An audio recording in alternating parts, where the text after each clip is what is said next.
Notre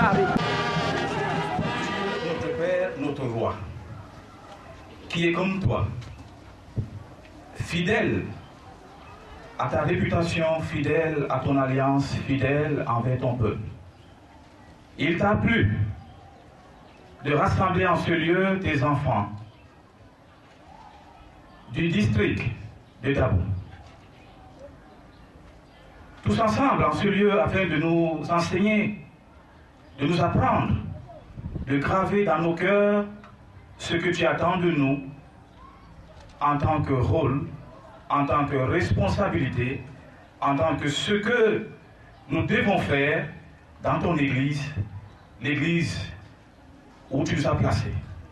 Je ne cesserai de le dire et de le répéter.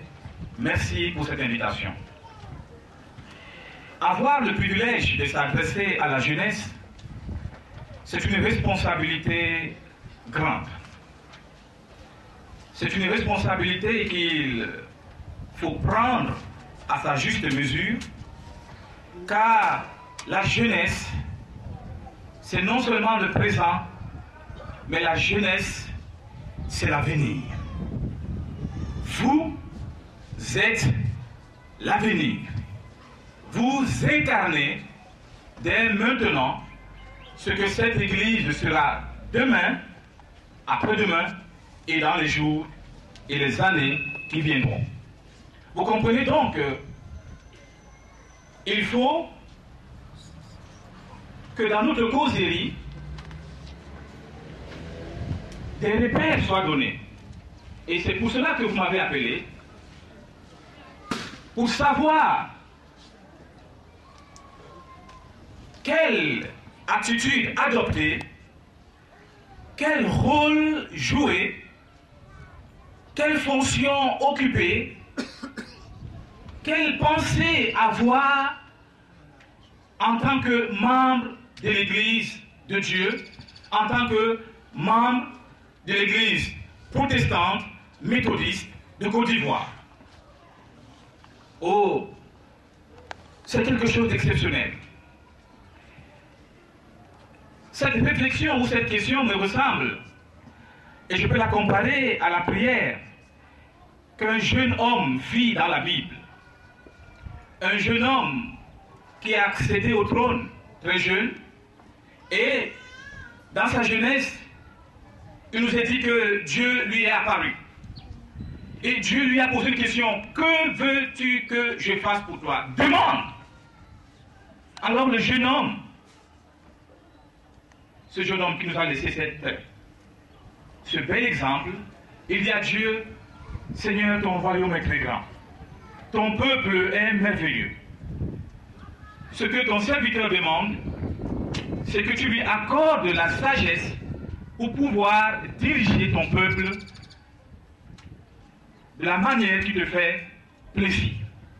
Alors Dieu dit à ce jeune homme: puisque tu n'as pas demandé l'or et l'argent, puisque tu n'as pas demandé le pouvoir, puisque tu n'as pas demandé même la mort de tes ennemis, de ceux qui te maudissent, de ceux qui te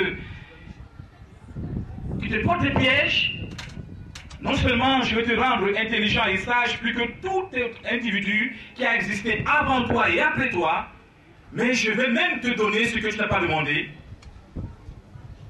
Parmi tous les hommes, parmi tous ceux qui sont nés d'une femme, il n'y aura personne qui aura la gloire que tu vas avoir. Ce jeune homme s'appelait Salomon.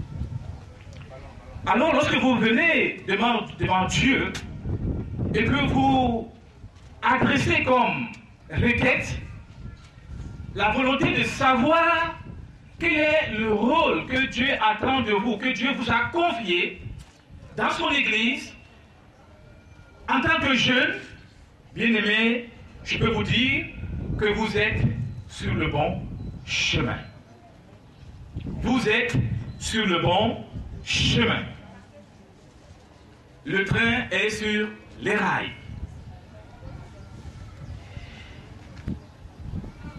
Le rôle de la jeunesse dans l'Église nous est apporté dans plusieurs exemples dans la Bible. Parce que vous comprenez très bien que il n'est pas question de venir ici avec des idées philosophiques. Il n'est pas question aussi de venir avec des idées politiques. Il n'est pas question de s'adresser à vous avec des termes de culture. Il est question du peuple de Dieu qui a pour vocation de tout faire pour la louange et la gloire de Dieu. Dans l'Église, il y a un seul nom qui est digne d'être élevé. Il y a un seul nom qui nous motive. Il y a un seul combat, c'est le combat pour Jésus-Christ.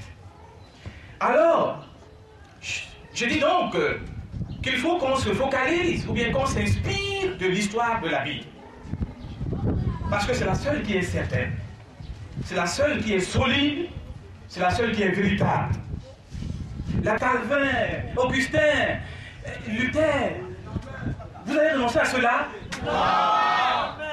Pour un faux dollar?